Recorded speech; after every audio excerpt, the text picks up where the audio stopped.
Hi, I'm Michael Connor, and welcome to the Actualized Self, where in each episode we talk with world-class performers and entrepreneurs building a better tomorrow to learn the tactics, tools, habits, and routines they employ to accomplish all that they do and help us live a better, more abundant life.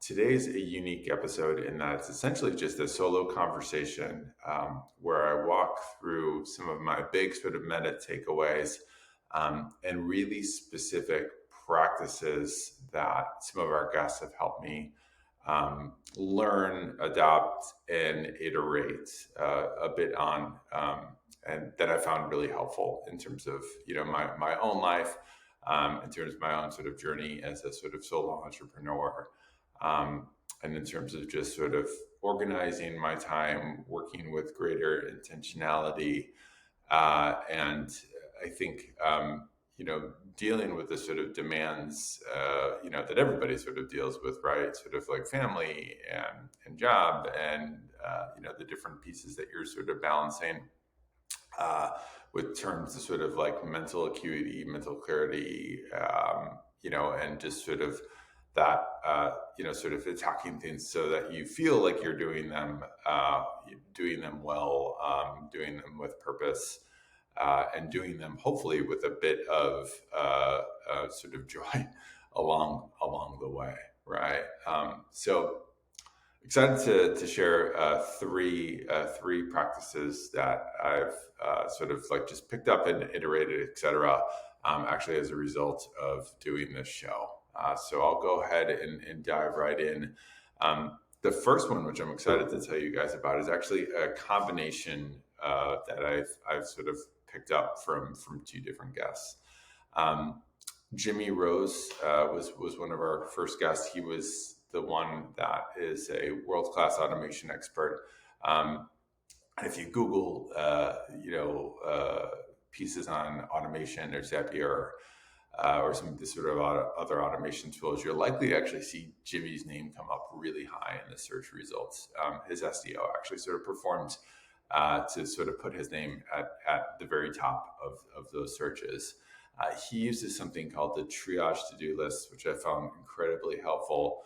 I actually sort of combined that hack with something that Harry Carson, Harry is the founder of Auto Sciences, a medical student, and a space fellow. He uses this hack from Y Combinator that essentially sort of organizes things in a 3-column spreadsheet. You can think of it as it says task in one, impact in the next, and then complexity in the last. And I found that by actually sort of using the triage to-do list that Jimmy talks about in combination with this task, impact, complexity framework that Harry talks about has been for me a really, really helpful thing, a game changer that I'm going to continue to use and really sort of iterate on. Just to go a little bit deeper on what Harry's talking about here, and I'll link to a Y Combinator show notes and some documents to sort of show you how this works.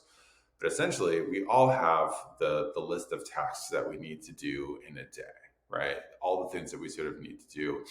What this framework has done for me is when I don't just sort of write out the tasks, but I also sort of think about their potential impact, like how much potential impact, how much ROI can I get out of this sort of framework right here? When I think about that impact, and then I think about the complexity that sort of goes into it, it gives me a real sort of easy operating framework for deciding on what I want to focus on and where I should sort of put my initial energies, because it essentially just allows me and helps me sort of think about where is there the most ROI relative to effort. For instance, right, if you've got your task list and you've got 10 things on there and you're looking at them and you're noticing right away, oh my gosh, these things related to sales have the most impact by far, then it's obvious that you should sort of use to zero in and focus there. But when you really start to look at the complexity of it, is it a high complexity task or is it a low complexity task? If it's a low complexity task, if it's something that's relatively easy to do, you do it right away and you just start right there. So again, that's been a real game changer. There's still going to be all sorts of tasks, and Harry talks about this really well. There's still going to be tasks that are high complexity and low impact that you just need to do, and that's something that we all need to, sort of unfortunately sort of go through for different reasons. But this gives a really sort of great framework for, do I do this right now, or do I sort of kick this down the road and do it later? So again, I'll link that in the show notes here, but definitely check it out. I think you'll really enjoy that hack. Another thing that I've been iterating on, which directly connects to this, and which I talk about in my class, and if you sign up on the email distribution list, you'll get a simple framework for doing this. But I have this method called the 3-part journal for sort of tackling the day. And there's a bigger sort of thing that sort of goes with that in terms of this Master the Morning document, which you can get for free again by signing up on the website. But the 3-part journal I really like from the framework of getting your thoughts out, getting your sort of monkey mind, that sort of free flowing, mile a minute kind of thinking, just getting that, sort of messy anxiety that, that we all sort of like wake up with or just have running sort of in the background throughout the day. It helps you sort of get that on paper.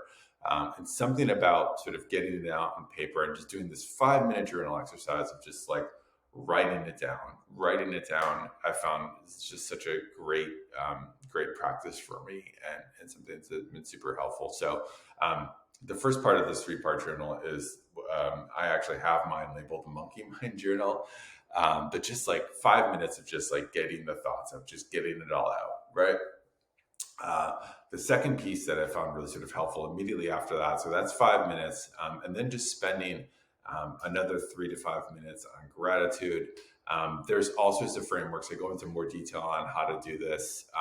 To be honest, I think this is a space where, don't let the perfect be the enemy of good.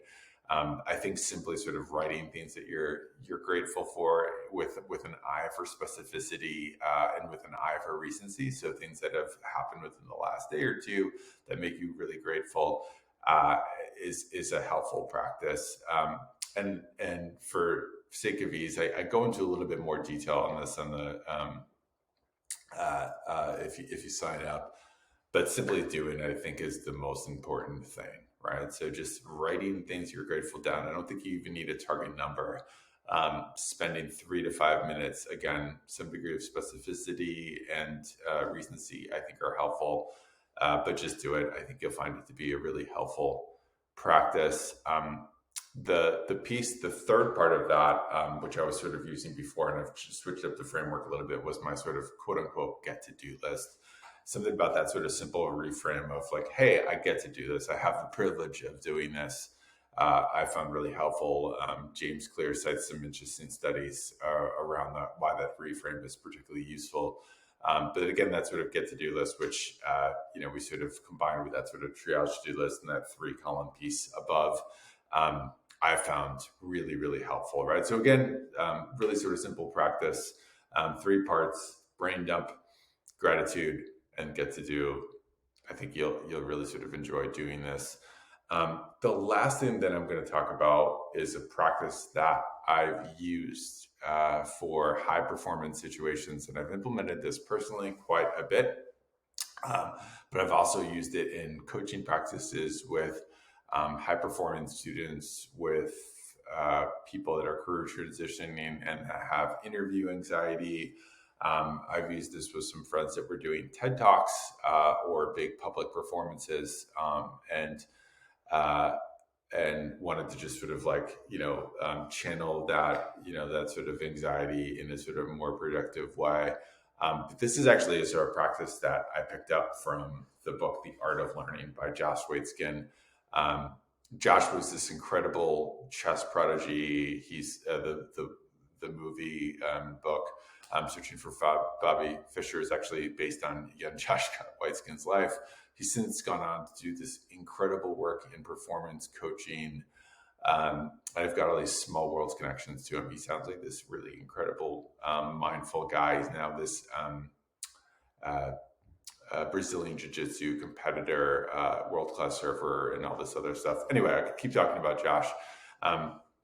But this amazing high performance hack that sort of he uses with his clients, which I've adopted, is essentially, again, like a really sort of simple 3-part formula um, of, on days where you've got like a really big event, whether it's an interview, a public talk, a presentation to your board, um, a presentation that you're nervous about, anything, or if it's just even a morning ritual that you want to use on days that you can use a little extra oomph.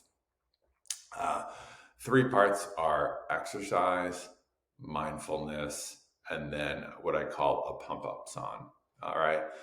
So just to go through these, the exercise piece, what I'd recommend here is it, again, not letting perfect be the enemy good. I actually prefer on days that you're going to this short but intense. I found the best way to do this. And everybody's different, so experiment for yourself to figure out what works best for you. But to me, somewhere between like 6 to 20 minutes of really intense exercise or fairly intense exercise, I found to be really helpful, right? So that could be anything from, you're doing kettlebell swings to a bunch of burpees to maybe you're a runner and you just go all out with sprints for a little bit. It almost doesn't matter what specifically you're doing. I suggest doing things that are that use your full body and have full range of motions and that get your heart rate up. You want to be getting above that 125 range, which basically just means that you're huffing and puffing pretty good. The goal here is to regulate your cortisol levels and get your sort of dopamine and serotonin and things sort of pumping in that good direction. So after you do that, you're actually going to go into a mindfulness practice, right? And I'm using mindfulness with this really sort of broad umbrella because I think a lot of time people sort of default to some form of meditation, whether that's traditional or you're doing some type of chant or mantra or whatever. And if you do that, that's great. That's my go-to for sure, is doing something in that camp. But it can actually also mean something sort of as simple as like, doing something that you would do sort of like for a pre-game ritual if you're an athlete. Doing something if you play an instrument at a high level and you've got a sort of ritual for that, doing something with your instrument, but doing some type of practice that actually sort of just puts your mind into a sort of more static state and where you don't have the same type of interference that you normally would. Maybe it's a white noise machine, but some type of mindfulness practice I think is really, really key there. And then the last piece of it, so you'll spend 10ish minutes sort of doing that. And the last piece of it is what I call the pump up song. So this is just one song that sort of puts you in a good mood, good spirits, and gets you feeling and pumped up pretty good. I've got a ton of recommendations I'm not going to bore you with right now. But I think just find one that works for you and sort of helps you sort of feel good. The thing actually sort of combined with the sort of pump up song that I've personally found like really helpful is also some sort of like body posturing and body posing. There's this amazing TED Talk by Amy Cuddy where she talks about just the neurochemical benefits that you actually get from being in this sort of dominant pose.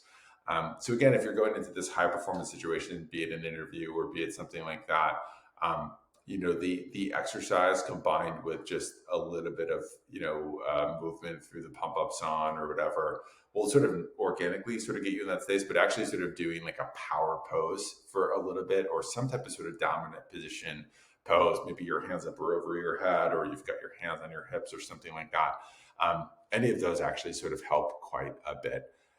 in terms of, again, just sort of lowering that cortisol level, getting your dopamine and serotonin ready to go. So that's it. Again, 3 parts for that particular one: exercise, mindfulness, pump ups on. And again, if you mix in some positive body posture in there, I find that's a really useful hack as well. As always, very excited to hear what you think and what you found personally useful in terms of your own practices. But that's what I've got for today. So thanks so much for listening, and we'll talk soon.